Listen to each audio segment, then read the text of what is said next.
How to post a GIF on Reddit. Open the Reddit application on your mobile device or any device that you have been using.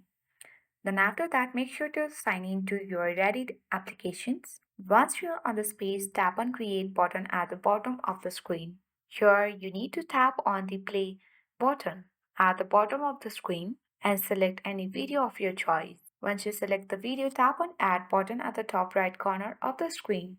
Now you have to trim the video until 3 seconds. Then tap on Next button at the top right corner of the screen. Here you need to enter the title and the body text. Once you have done, tap on Next button at the top right corner of the screen. Now you have to search for a community.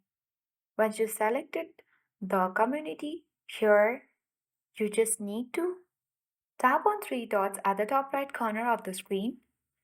And now at the bottom of the screen, you just have to toggle on Post Video as GIF. Once you have done that, tap on Add Tags and Flare and you have to select Order. Once you have done, tap on Apply at the bottom at the top right corner of the screen. Now tap on Post at the top right corner of the screen and as you can see your post has been successfully submitted. So that's how we post a GIF on Reddit. Thanks for watching and see you in the next video.